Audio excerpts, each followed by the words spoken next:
Bienvenue à Link Internationally, un podcast multilingue qui nous donne l'occasion de développer une vision internationale de l'œuvre de Dieu et de créer du lien pour le royaume de Dieu.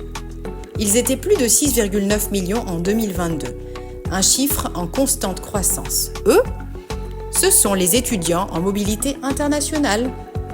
Je m'appelle Hans et je vous propose dans ce podcast multilingue de découvrir des récits aussi variés que passionnants qui nous donnent des visages personnels derrière les chiffres des étudiants internationaux.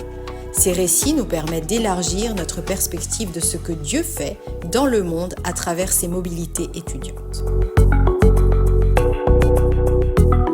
C'est avec un grand plaisir que j'accueille aujourd'hui Steven dans ce podcast. Alors Steven, merci beaucoup d'être avec nous. Tu viens de la République démocratique du Congo, le deuxième pays le plus peuplé d'Afrique, et tu poursuis aujourd'hui tes études à Amsterdam, aux Pays-Bas. Bonjour à toi, est-ce que tu peux nous raconter ce que représentait le fait de grandir en RDC, les souvenirs de ton enfance, qu'est-ce qui te revient à l'esprit le plus vivement et surtout quand il contraste avec ta vie actuelle? Bonjour Anga. En tout cas, c'est un plaisir pour moi d'être avec toi sur ces plateformes. En fait, grandir en RDC, plus précisément dans la ville de Butembo, à l'est du pays, a été une expérience unique, marquée par les grandes joies de la vie communautaire. La culture y est incroyablement chaleureuse.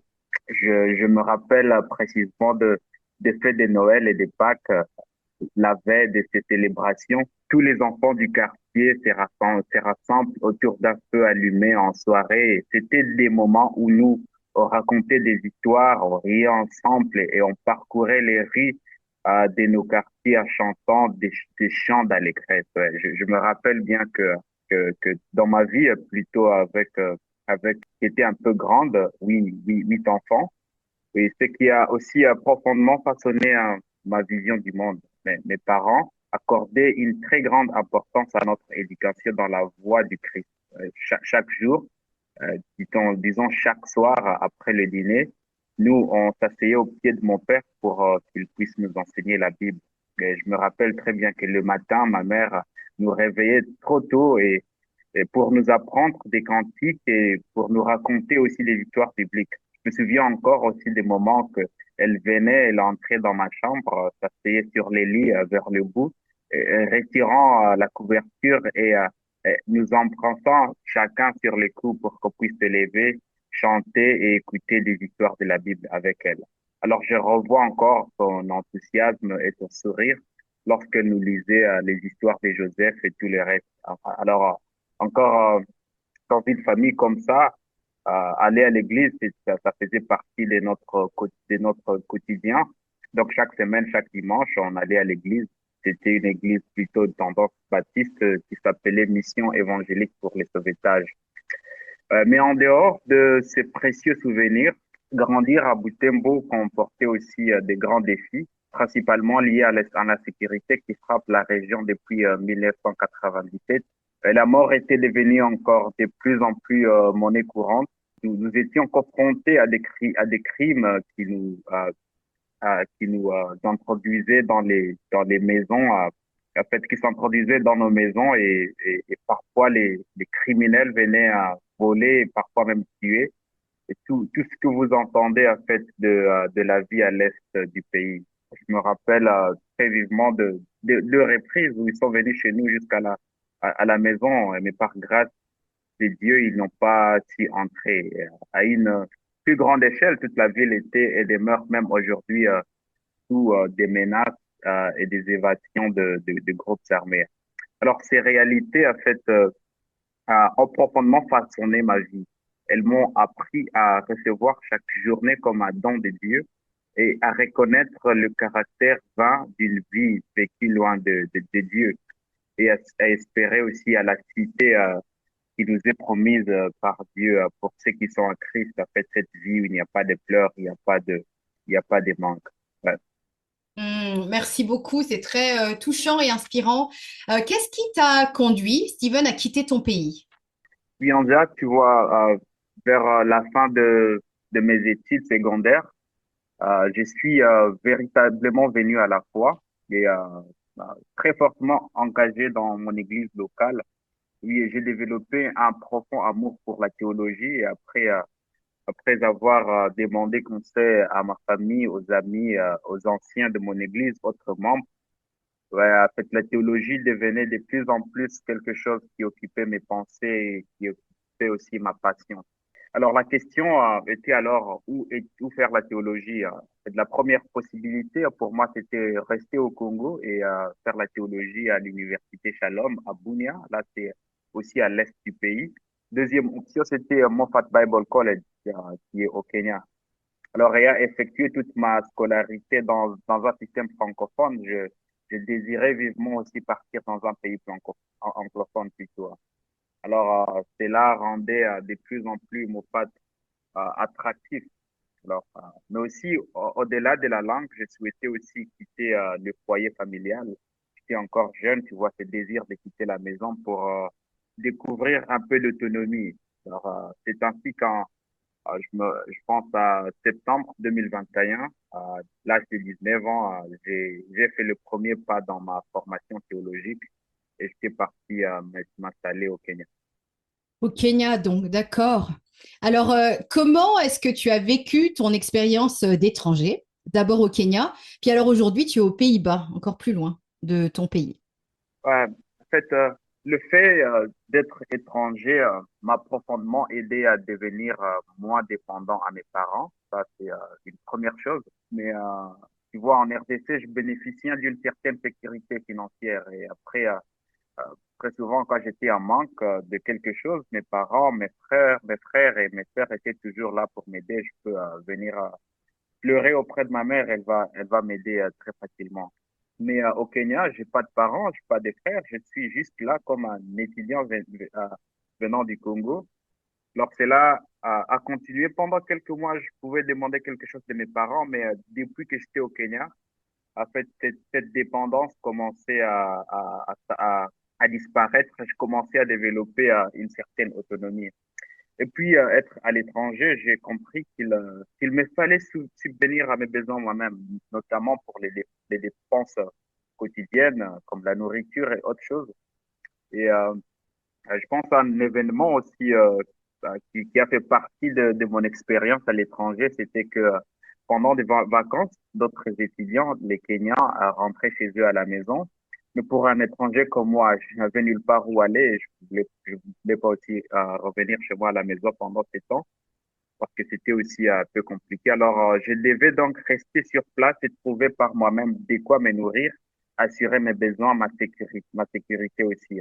Alors, quitter le pays, je voulais aussi également, en fait, au Kenya, je voulais aussi subvenir en fait aux autres besoins comme les déplacements, les vêtements et laisser des grands besoins comme la scolarité, des dépenses de plus en plus importantes à mes parents.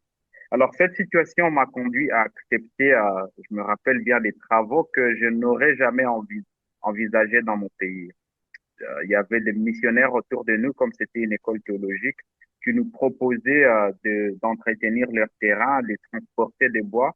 Et ces moments m'ont permis pas seulement de subvenir à mes besoins, mais aussi m'a transformé à accepter le travail à un jeune âge et aussi à être de plus en plus responsable dans la vie en général. Hmm. Mhm. Merci. Alors, en quoi justement cette expérience t'a changé, t'a transformé? Ouais, parlant des transformations, je pense la plus grande chose, c'était ma manière de voir les autres. En m'apprenant à dépasser mes préjugés. Tu vois, après mes études à Nairobi, au Kenya, là c'était à Moffat, j'étais parti à Nairobi pour un stage pastoral. Et là, j'ai rencontré un frère que je ne connaissais pas absolument, lui aussi ne me connaissait pas. Il a juste vu mon nom, j'étais juste stagiaire, je venais en son église. Alors, ses frères, il m'a accueilli chez lui, il m'a offert un logement et il m'a aussi nourri. Ce fut vraiment un moment profondément marquant. Cette expérience a fait naître en moi un profond désir de grandir dans l'hospitalité et aussi la générosité, deux domaines dans lesquels même maintenant je souhaite encore progresser. Hmm. Qu'est-ce que cette expérience t'a appris sur Dieu? Ouais, en tout cas, ouais, Dieu a, ouais, j'ai appris beaucoup de Dieu pendant tous ces moments. Je me rappelle, j'ai développé une compréhension beaucoup plus profonde de sa providence. Et j'ai vu de mes propres yeux que Dieu était souverain sur toute chose, qu'il tient sa création, qu'il veille sur la création. Et je pense que ma vie est vraiment un témoignage de son secours constant. Dans les moments où je manquais réellement des ressources, il a pourvu à mes besoins à travers de son église, des dons des membres de l'église. Et cela m'a appris que Dieu, que venir à Dieu en fait dans la prière n'est pas seulement un devoir, mais aussi une joie. Une joie de savoir que Dieu nous écoute et que Dieu aussi pourvoit à nos besoins. Il répond à nos prières, que Dieu prend plaisir à prendre soin de son peuple, que en fait, ce qu'il dit, les oiseaux, en fait, de l'air, comment ils mangent, ils n'ont même pas la richesse comme Salomon. Accompli, en fait, plus votre raison, il va prendre soin de nous. Alors, je pense que ces moments ont ouvert mes yeux à voir encore ce fait que Dieu est proche de moi, même loin de mes parents, loin de mon église, très loin au Kenya. Dieu a pris soin de moi. Il a pourvu, en fait, à tous mes besoins. Alors aujourd'hui, Steven, tu étudies dans un environnement très international. Tu es aux Pays-Bas. Comment vis-tu cette expérience? Être étranger, c'est vivre avec une voix discrète, mais constante qui murmure, tu vois, Amia, qui te dit à chaque fois, tu n'es pas chez toi, tu n'es pas chez toi. Pour moi, toute cette expérience a placé la question, en fait, de l'identité au premier plan. Lorsque j'étais à Butembo, dans cette culture profondément communautaire, j'ai appris à me définir d'abord par mon appartenance à un groupe. Je me vois en fait comme appartenant à une tribu, la tribu Nandé. Mais en quittant ma ville natale, je suis arrivé dans un pays aussi composé de nombreuses autres tribus, ce qui a profondément bousculé ma perception de moi-même parce que, en fait, ce sens d'appartenance a un peu disparu. Je n'appartenais plus à aucune tribu au Kenya. Alors, au Kenya, les gens me considéraient comme Congolais, mais lorsque je rentrais au pays, en fait, au Congo, certains commençaient à me qualifier de Kenyans en vue à force de vivre au Kenya, j'ai appris à parler le Swahili un peu comme eux et avec un accent kenyan. Et même mon anglais a progressivement pris en fait cette coloration. Alors à un moment donné, j'ai cru avoir, lorsque j'étais au Kenya, un sentiment d'appartenance parce que je parlais déjà leur langue comme ils parlaient cette langue. Mais pourtant, lorsque je rentrais encore dans la salle à manger à mon école, j'ai retrouvé encore les étudiants se regrouper naturellement par leur tribu, parler leur langue maternelle. Et du coup, j'ai réalisé que j'ai resté toujours un étranger. Et chaque moment que mon visa était expiré et que je devrais renouveler le visa, cette voix qui me dit que tu n'es pas chez toi revenait encore et encore. Alors, depuis que je suis arrivé aux Pays-Bas, cette expérience s'est amplifiée encore à une échelle continentale.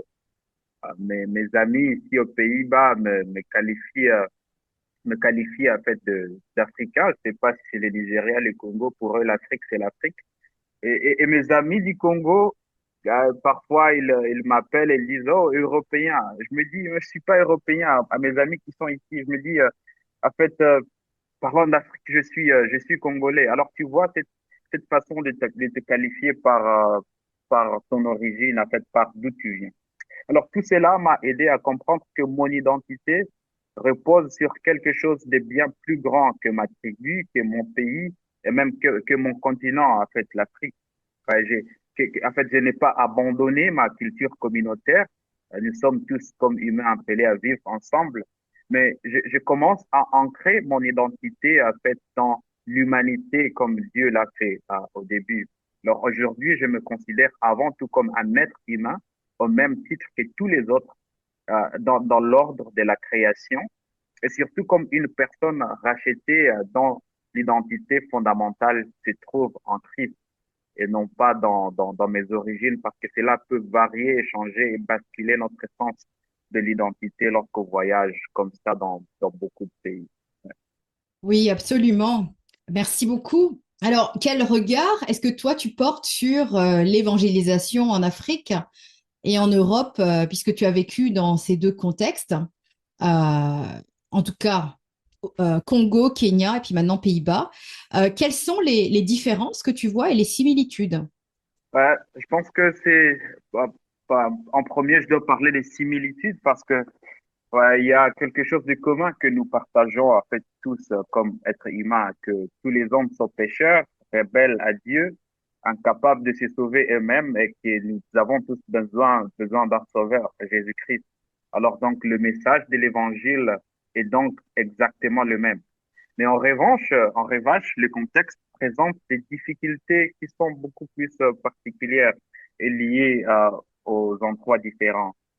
Alors en Afrique, je me rappelle on rencontre beaucoup de chrétiens de nom, en fait des chrétiens nominaux. Et chaque fois que j'évangélisais, notamment au Kenya, parler aux chauffeurs d'Uber qui me transportaient ou en fait les gens que je rencontrais en cours de route, tous croyaient en fait à l'existence de Dieu et pensaient à pouvoir se tourner vers lui dans les moments difficiles et donner des témoignages que Dieu est toujours là lorsque je traverse des moments difficiles. Et surtout, l'autorité des Écritures n'était pas remise en question. Lorsque j'ai cité un verset biblique, il était récit comme la parole de Dieu. Alors cela permettait d'aller directement au cœur de l'évangile et appeler les personnes à la repentance et à la foi en Jésus-Christ pour les pardon de leurs péchés. Et j'ai vu beaucoup de choses, beaucoup en fait de personnes venir auprès de Dieu de cette façon. Certaines personnes prendre au sérieux en fait la foi en Jésus-Christ. Mais l'une des principales objections que j'ai rencontrées en Afrique, ça concernait les abus commis par certains pasteurs qui exploitent les fidèles et prêchent plutôt un évangile de prospérité. Alors cette réalité a suscité une profonde méfiance envers les pasteurs et les églises et envers l'évangile. Beaucoup développent une forme de christianisme sans église, alors que, comme nous le savons bien, le véritable évangile fait naître un peuple, une église. Alors, c'est ça parfois la difficulté parlant d'évangélisation en Afrique. En fait, une forme de séparation entre église et une vie chrétienne. Les gens pensent qu'ils peuvent être en bonne relation avec Dieu et être loin de son église.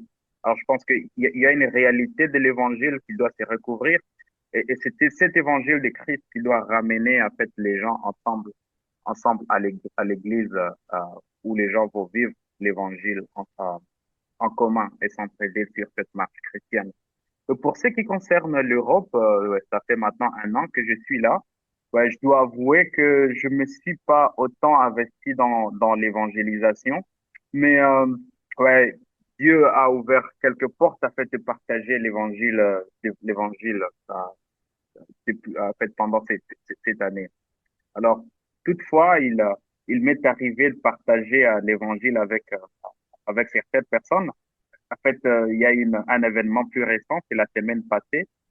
Dans ce cas précis, tout a commencé par une relation amicale. On se connaissait à peine. Maintenant, ça fait 9 mois qu'on se connaît. Cette personne m'avait dit qu'elle n'était pas croyante et qu'elle ne voyait aucune preuve de l'existence de Dieu. C'est en fait une personne qui avait son père était catholique, sa mère était protestante. Alors, ils n'ont pas su comment les éduquer, quelle religion est-ce qu'ils doivent transmettre à leurs enfants. Alors, de mon côté, lorsque je parle à cette personne, parce qu'on est déjà amis, elle ne croit pas à Dieu, moi je crois à Dieu. Ben, alors, j'avoue, en fait, je joue la carte sur table en lui disant que moi je suis chrétien et plus précisément que je suis protestant. Elle m'a confié qu'elle n'aimait pas les protestants, mais pendant ces 7 mois, lorsqu'elle me pose une question, moi, je dis précisément qui je suis, c'est en quoi je crois. Alors, les dimanches passés, je prêchais à mon église.